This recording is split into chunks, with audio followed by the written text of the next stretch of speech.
So the first video on hyperthyroidism that I did got a bit of some good reaction, so I thought I'd follow this up, like I promised, with the management of hyperthyroidism.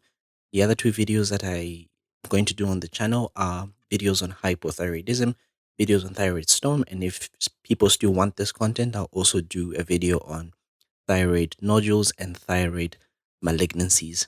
But this is a part two of the previous video. This is the management of hyperthyroidism. Grab a piece of paper and let's go.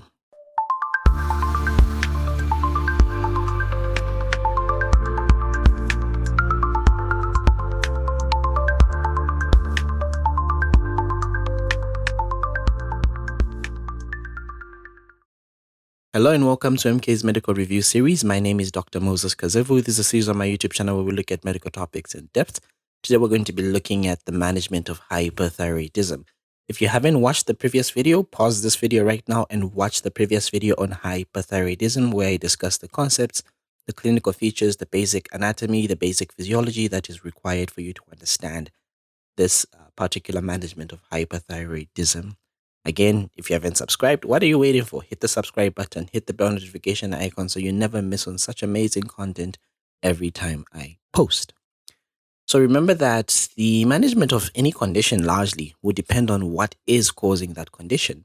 But generally in hyperthyroidism, we have three main modalities of treatment. We have pharmacological interventions or pharmacological drugs, which are going to be including beta blockers. They're going to be including cardioselective calcium channel blockers. It's going to include the antithyroid drugs, drugs like carbimazole, drugs like propylthiouracil, drugs like methimazole. It's also going to include iodine, use of iodine. And then you have radioactive iodine ablation, and then you also have surgery.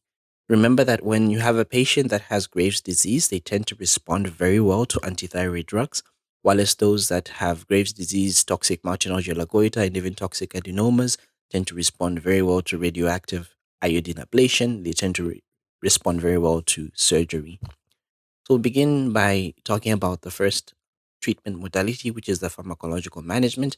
I talk about the beta blockers, I talk about carbimazole, I talk about methimazole, I talk about propylthiouracil. So we'll begin with beta blockers. If you recall very well from our previous video, we said that the excess thyroid hormones will actually sensitize the tissues to adrenergic input. They're going to be causing the expression of adrenergic receptors. So it means that this person is going to go into sympathetic overdrive. So often we give these beta blockers to help with symptomatic management. They're not necessarily going to help with the underlying thyroid disease itself, but they're going to be helping with symptomatic management. There is one beta blocker, though, that has an added advantage, which is propranolol.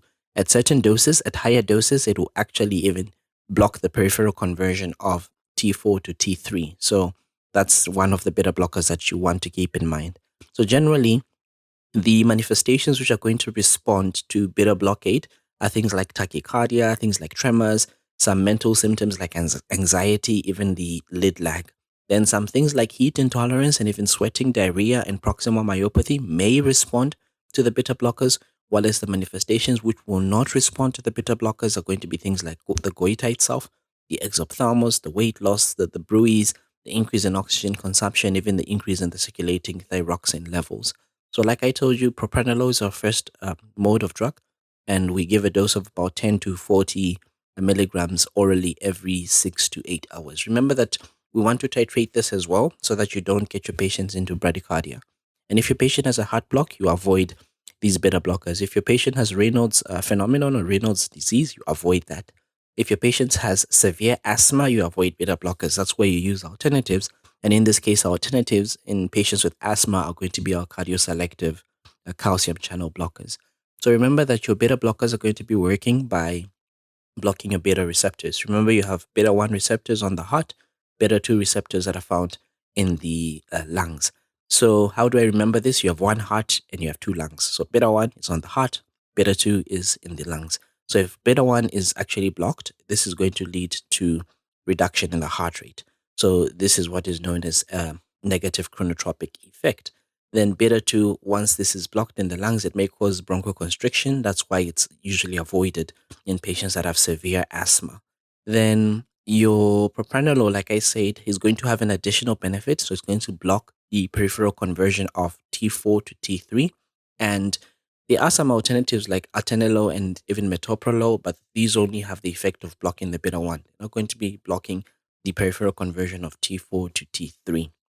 Then generally, if there is no contraindication to beta blockade use, you can actually use it. But if they are contraindicated, for example, someone with severe asthma, someone with Raynaud's phenomenon, then you want to use the calcium cardioselective blockers. Remember that in terms of calcium channel blockers, nifedipine and even amlodipine are going to be working on the blood vessels. They won't have any effect on the heart. While verapamil has an effect on the heart, it slows the heart rate. And diltiazem has an effect on both the heart and even on the blood vessels. So if you're giving verapamil, you can give it at 80 to 120 milligrams every 8 hours, and diltiazem is given at 60 to 90 milligrams orally every 6 to 8 hours. And just a little bit about thyroid storm. Remember, I will do a video separately just on thyroid storm. So this is often a complication that is going to be arising when you take a patient, for example, for radioactive ablation, or you take a patient for surgery more commonly without making them euthyroid. Remember that the thyroid gland is going to be storing a lot of these hormones. So when the surgeon now cuts into the thyroid gland, all those hormones are actually released into the bloodstream. Someone will develop a very high fever, someone will develop confusion, someone will develop palpitations, the severe tachycardia, rather. So this is a complication that is often managed in ICU. So often propranolol is what we're going to use for the management of thyroid storm. If you're giving it IV, it's actually going to decrease the rate in minutes. If you're giving it orally, it's actually going to decrease the rate in about 2 to 3 hours. And then in terms of an infusion, you can actually infuse esmolol about 50 to 100 micrograms per kg per minute with an infusion maximum dose of 200 micrograms per kg per minute. This should only be used in ICU because it's going to be requiring you to actually titrate it quite carefully. It's going to be requiring you to actually monitor this patient quite um, closely. So remember that the beta blockers are going to be indicated for those patients that have hyperthyroidism, especially even in the older patients, because the antithyroid medications are going to take some time to actually take full effect. And this patient will still have symptoms. They'll still have symptoms of adrenergic overdrive. So you want to give them the beta blockers to help with those symptomatic control. And remember that atrial fibrillation is something that is quite common in patients that have hyperthyroidism. So keep in mind that if someone develops atrial fibrillation due to hyperthyroidism, do not give them amiodarone. Remember that amiodarone is a drug that's going to be containing some iodine in it. So amiodarone can actually cause hyperthyroidism. So generally, these patients that have atrial fibrillation and uh, hyperthyroidism, we use other treatment modalities, but generally we want to also address the hyperthyroidism to begin with, because if you don't address that, then their atrial fibrillation will more or less be refractory to treatment. So we move on now to the antithyroid drugs. Remember, we discussed the beta blockers. Now we'll discuss the antithyroid drugs. Then we'll move on to another treatment modality. The antithyroid drugs, generally, you just have to remember 3 drugs. You have to remember the ones that are sulfur-containing imidazoles. That's methimazole and carbimazole. Remember that carbimazole is the prodrug. So carbimazole gets metabolized to methimazole. So in some books, you may see that give methimazole. In some books, you may see give carbimazole. They are similar drugs. It's just that carbimazole is the prodrug that was going to get metabolized to methimazole. Then number 2, propylthiouracil. Those are the only 3 drugs you need to remember, the thioamides. Then how are these drugs going to be working? Remember that they're going to be blocking the thyroid peroxidase enzyme. This thyroid peroxidase enzyme is what's going to be needed for the oxidation. It's going to be needed for coupling. It's going to be needed for organification of the thyroglobulin molecule. So once you block this thyroid peroxidase, all these steps are blocked and you can synthesize more T3 and T4. It also helps at a higher rate in terms of propylthiouracil. It will also block the peripheral conversion of T4 to T3, just like with the beta blockers. This only happens with propylthiouracil. So remember that those that have Graves' disease, when you start them on these antithyroid drugs, about 20 to 50% of them will actually go into remission in about 1 to 2 years, where you can actually taper down the medication and eventually stop. Some patients may remain euthyroid for the rest of their life. Some patients may actually relapse. So if they relapse, it's actually indication that you have to restart the treatment and they'll take the treatment for the rest of their life. Or you could consider another treatment modality like a thyroidectomy, or you could consider your radioactive iodine ablation. So generally, if you see any of these signs, it means that there's going to be a good prognosis, or there's going to be a higher rate of them getting into remission. So if you see that the thyroid gland is actually reduced to its normal size, or it has markedly reduced in size, and this only happens in Graves' disease. Remember, with the toxic multinodular goiters, they rarely reduce in size. Then, if your TSH also normalizes, and keep in mind that the normalization of TSH usually takes a bit of some time. Often, when you start your patients on the drugs, the T4 and T3 are going to normalize first, and then the TSH is going to normalize. So, do not wait for the TSH to normalize for you to actually begin to modulate the drugs. The TSH normalization usually lags quite behind in comparison to T3 and T4. And then, obviously, number three, there'll be loss of the symptoms. The symptoms will stop of hyperthyroidism. So generally, we can use the antithyroid medication and levothyroxine, though it does not improve the rates of remission, especially in patients with Graves' disease. Generally, like I told you, with toxic nodular goiters, they rarely go into remission. So often, when we give them antithyroid drugs, it's in an attempt to actually prepare the patients for surgical intervention, to prepare them for radioactive iodine ablation. One of the major key side effects that these drugs often have, the antithyroid drugs, is that they cause agranulocytosis. So generally, they're going to be predisposed to infections. They actually cause agranulocytosis. So there are certain questions that you should ask your patients. Do you have any mouth ulcers? Have you had any recurrent infections, any recurrent sore throats? That will help you keep in mind that this patient has some agranulocytosis and you'd want to do a full blood count for this particular patient. And of course, if a patient develops this agranulocytosis, it means you have to completely stop using these antithyroid drugs. So it doesn't mean that if someone was on methimazole, you want to switch them to propylthiouracil. No.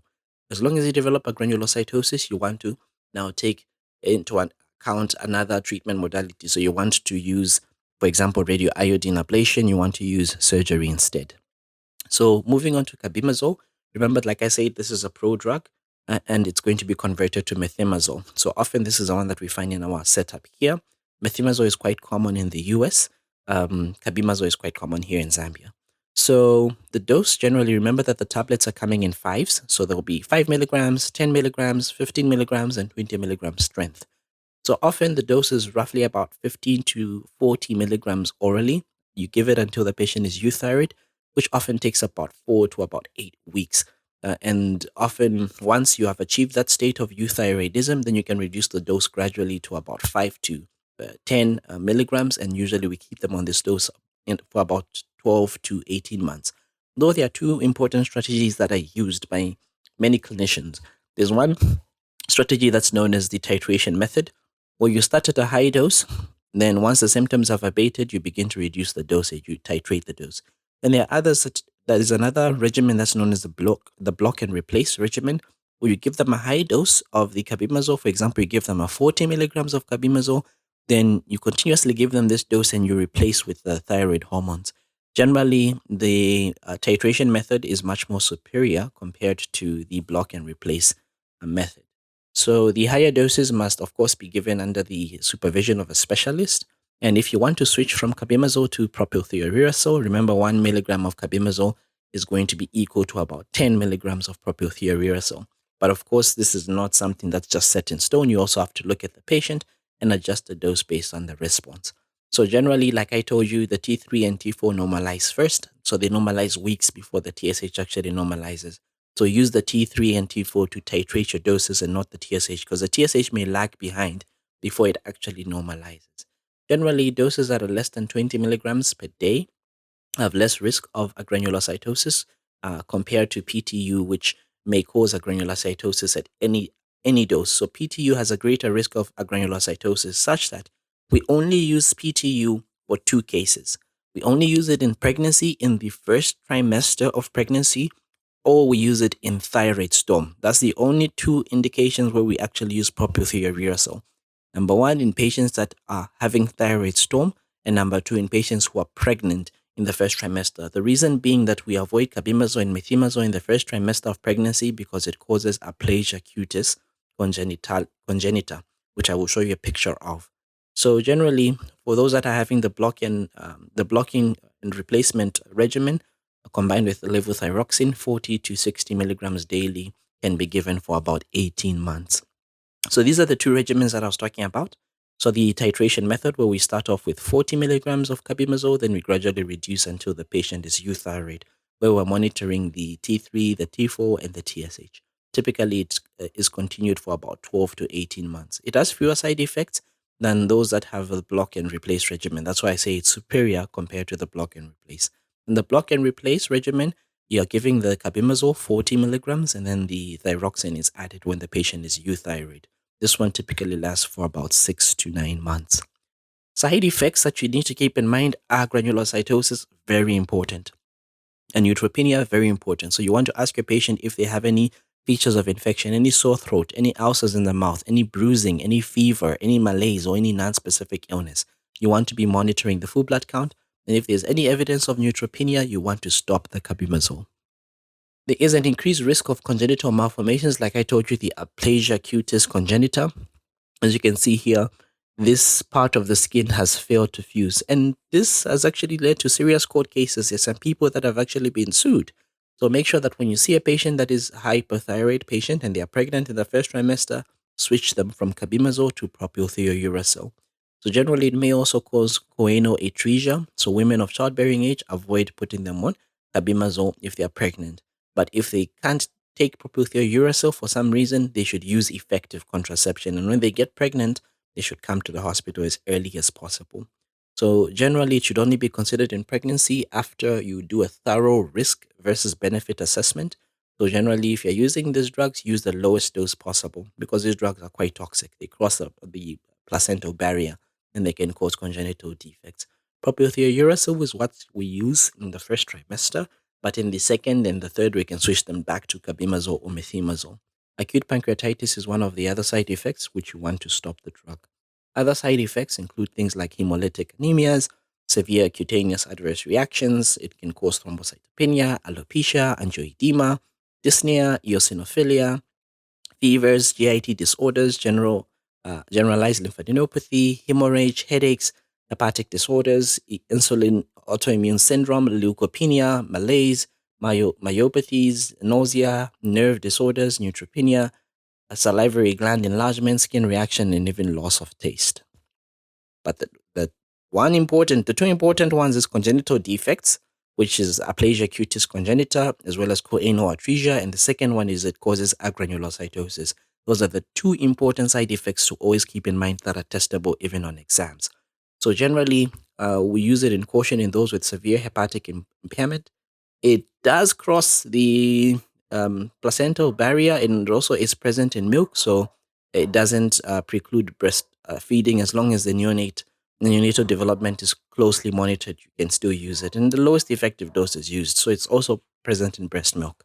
So an amount in milk may be sufficient to actually affect the thyroid function of the neonate. So actually use the lowest dose and monitor the thyroid function and growth of this neonate. So methimazole is the drug that carbimazole is actually metabolized to. So in some instances, they actually give methimazole instead of carbimazole. So here we give about 5 to 40 milligrams every 12 to 24 hours, a maximum dose of 40 milligrams per day. So generally, we start measuring the T3 and T4 every 2 to 8 weeks. And then remember that the T3 and T4 are going to normalize before the TSH. Then, of course, the control is going to be achieved in about 2 to 3 months. So if they become euthyroid, we reduce the dose to a maintenance of about 5 to 15 milligrams daily, usually about 2.5 to 10 milligrams once, or 2.5 to 5 milligrams twice a day as they require the dosing. Remember that the maintenance dose is going to be continued for about 1 year, depending on the clinical circumstance. And then patients with Graves' disease usually are going to be euthyroid in about 12 to 18 months. Again, you want to monitor the FBC, you want to monitor the LFTs because of the same reason. Methimazole also causes agranulocytosis, and it's also hepatotoxic. Then propylthiouracil, like I told you, only has two important indications to keep in mind. One is thyroid storm. The second is in pregnancy in the first trimester. So generally, it's going to be given at 200 to 400 milligrams. Remember that the tablets here come in 25s, 50s, and 100s. So you give 200 to 400 milligrams in divided doses. So that's about 100 to 150 milligrams orally TDS. That's 3 times a day until the patient becomes euthyroid. Then you can reduce to about 50 to 150 milligrams daily in divided doses. So that's either giving them 50 milligrams twice a day or 50 milligrams 3 times a day. So generally, we reduce the dose until you reach a maintenance dose and this patient remains euthyroid. So the higher doses are usually reserved for those that have thyroid storm. For example, those that have 400 milligrams TDS, you can give those in thyroid storm. And generally, even at higher doses, it actually does block the peripheral conversion of T4 to T3. More so when we combine it with dexamethasone. Remember that steroids will also block the peripheral conversion of T4 to T3. So these are actually going to be quite beneficial for patients that are in thyroid storm. So generally to also reduce and restore the serum T3 levels to normal rates within a week. So generally, this one is it's renotoxic. It's also hepatotoxic. So the dose adjustment, if the eGFR is between 10 to 50, we use 3/4 of the dose, 3/4 multiplied by their usual dose. Then if the GFR is less than 10, we use half of the dose. So like I said, indication in the first trimester of pregnancy and also in thyroid storm. So PTU is only given in pregnancy, and generally it's not, the block and replacement regimen is not suitable with PTU. And remember, when you're switching from capimazole to PTU, 1 milligram of capimazole is equals to 10 milligrams of PTU. Remember that generally we have to switch them back to capimazole when they're in the second and the third trimester. It does cross the placental barrier and in higher doses, so it may result in fetal goiters, it may result in fetal hypothyroidism. So generally, the lowest possible dose that's needed to control the hypothyroidism state is actually required. And then it also does find its way in breast milk, so generally it will have an effect on the neonate. So generally, you want to use the lowest possible dose. Then it's hepatotoxic. So in patients below the age of 40, even in children, it's quite hepatotoxic.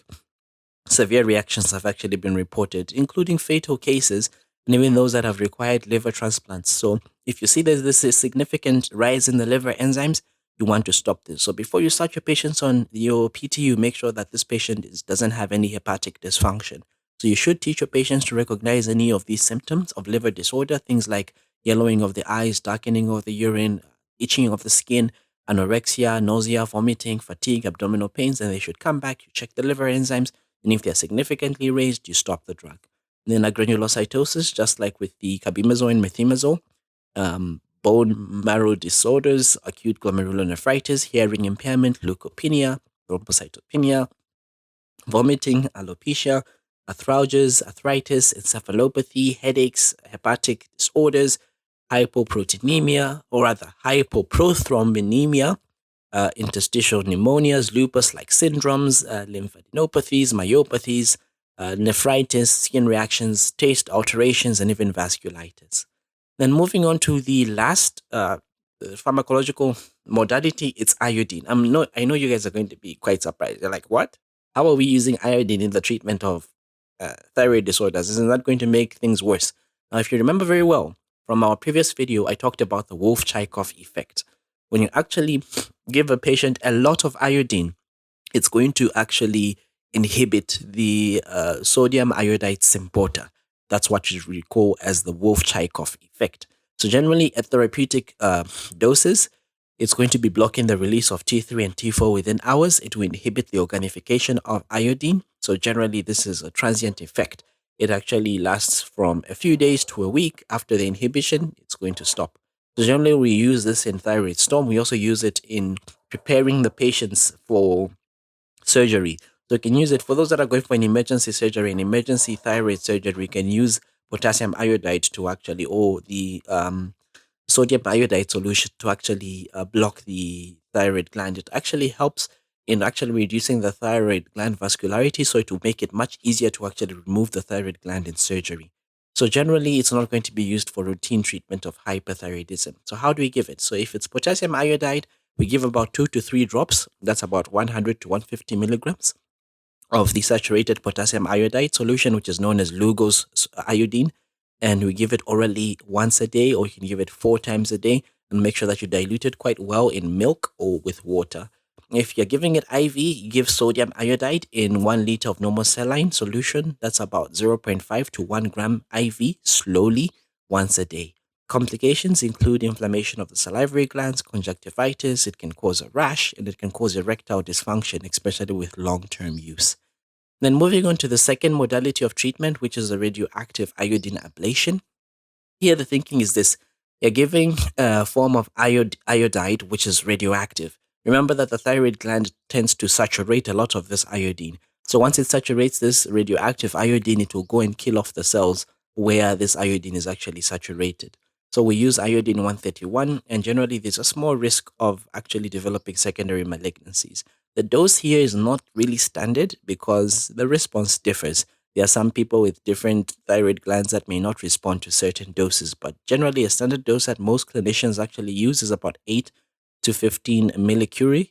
Then others will adjust the dose based on the size of the thyroid and even the 24-hour uptake studies. So, to about 80 to 120 microcurie per gram of thyroid tissues. So, generally, when there is sufficient iodine 131 that is given to this patient, it will cause them to be euthyroid in about 25 to 50% of the patients within 1 year. Then they'll continue to actually become euthyroid and eventually hypothyroid as time goes. So they may need thyroid or they will need thyroid hormone replacement. So if smaller doses are actually used, there's a higher incidence of recurrence of the disease, and larger doses that are as high as 10 to 20 millicurie will actually cause hypothyroidism in as short as 6 months. So indications for this radioactive iodine ablation includes a toxic multinodular goiter. Remember, these ones don't respond very well to the antithyroid drugs. The toxic adenomas, the high surgical risk, those with Graves' disease, those with refractory disease, those with contraindications to antithyroid drugs like liver disease, those that have major adverse drug reactions to those antithyroid drugs. Contraindications, remember, you avoid them in pregnancy. They are teratogenic, so avoid them for 4 to 6 months following, avoid getting pregnant for 4 to 6 months after treatment. Because remember that this is radioactive. So if you get pregnant, there's going to be radiation that is going to be exposed to that pregnancy of yours. So those that are breastfeeding should be avoiding this treatment modality. Children less than 5, because it would disturb the growing cells and it could potentially lead to tumor formation. Radiotherapy is also not recommended for those that are less than 16 years for the same reason. They're still growing. Of those that have moderate to severe Graves' ophthalmopathy, remember, radioactive ablation will actually worsen the Graves' ophthalmopathy. It can be used in Graves' disease, but if they have ophthalmopathy, avoid using radioactive ablation. You're safer using the drugs, you're safer using the surgery because it will worsen the Graves' ophthalmopathy. Then it's well documented that radioactive ablation can actually precipitate the thyroid eye disease. So, a majority of these patients will require the thyroxine replacement because they will become hypothyroid. So, generally, we avoid it also in those that are lactating because it can cause hypothyroidism even in the infants. And it's not used during pregnancy because it can cross the placenta and cause fetal hypothyroidism. But there is no significant proof that there are tumors that can arise, or leukemias, or thyroid cancers, or birth defects in these children that are born to women that have had hyperthyroidism and they became pregnant after the treatment was completed. So there is no proof for that. But when they are pregnant, you want to avoid that. So the proportion of the patients who actually become hypothyroid depend on the dose. And generally, the rule is that the majority of the patients will require the thyroid supplementation within 5 years of the treatment. So hypothyroidism is the most common side effect of this treatment modality. Now, how do we prepare a patient for radioactive iodine ablation? So generally, remember that it's going to worsen the hyperthyroid state. Because remember, when you're giving them the iodine, it's going to go sequester itself in the gland and kill it off. Remember that there was already some of the T3 and T4 that was formed and stored in this gland. So if it begins to kill it off, it will release some of this T3 and T4 into the bloodstream. It will cause a transient state of hyperthyroidism. So you should make sure that the patient is euthyroid before they go for the procedure. So administer your methimazole and then discontinue it about 2 to 3 days before ablation. They shouldn't take any iodine about 7 days before the radioactive ablation because remember, it's iodide and it's going to be taken up by the thyroid gland. So if their gland is already saturated with iodine, it won't take up the iodine, the radioactive iodine. So we usually give a single dose of radioactive iodine. It's like a pill. This pill is actually quite costly. I remember someone telling me it was about 15,000 kwacha. That was some time back. I don't know what the price is now. And so they take this pill and it becomes saturated inside the gland and it will emit this beta radiation and destroy the rest of the thyroid tissue. So generally, if a patient receives treatment, they must avoid being near children because they'll emit radiation for the next few days. Lastly, we have our thyroid surgery. It's going to restore this to normal function. I won't go into much details of this because it's a surgical topic. When I do the surgery video, then I will talk about it. Then the perioperative recurrence varies between about 2 to 16%. The risk of hypothyroidism is greatly related to the extent of the surgery. Remember, you can remove a lump, you can remove the entire lobe, or you can remove the entire thyroid gland. So generally, surgical procedures on the anterior neck are more difficult in patients who have undergone previous thyroidectomy or those that have undergone radio iodine therapy because of the scar tissue that has actually formed. Indications include a large goiter, obstructive symptoms, those that have Graves' disease, whose hyperthyroidism has recurred despite you giving them antithyroid drugs, or if you have refused iodine 131 therapy. Those with Graves' disease with moderate to severe ophthalmopathy, remember, these ones are going to actually worsen when you give them the radioactive iodine treatment. Those with toxic nodular goiters, those with toxic adenomas, those with toxic malignancies, those that have planned pregnancies in the next 6 months, because remember, these cannot also receive the iodine 131. Those that can't tolerate the medical therapy, and if the patient prefers to have actually just get it removed, then they should be given surgery. So we also prepare our patients for surgery to prevent them from actually becoming into a thyroid crisis, a thyroid storm. So generally, we want to make sure that they're euthyroid about 4 to 8 weeks before the surgery. So we give them our potassium iodide, 50 to 100 milligrams orally every 8 hours. That's about 3 drops. Just before the surgery, because it will stop the thyroid gland from producing hormones. Remember the Wolff-Chaikoff effect. This should be given even 10 days before the surgery to reduce the vascularity of the gland. And remember that methimazole is also going to be given to make sure that they're euthyroid. Dexamethasone can be added to help rapidly restore the euthyroidism, and we can replace the calcium and vitamin D. One of the major side effects that was there with these surgeries, especially where they removed the entire gland way back before we knew that the parathyroid gland was attached posteriorly to the thyroid gland, is that patients used to develop uh, problems with calcium. They had very low calcium levels, hypocalcemia, because they removed the parathyroid gland, which actually increases the levels of calcium in the body. So, want to measure the serum calcium and PTH levels after surgery because the parathyroid gland often can be removed with the total thyroidectomies.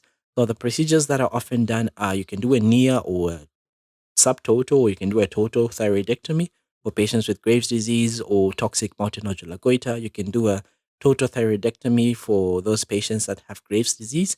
You can also do a lobectomy for those that have an isolated toxic adenoma.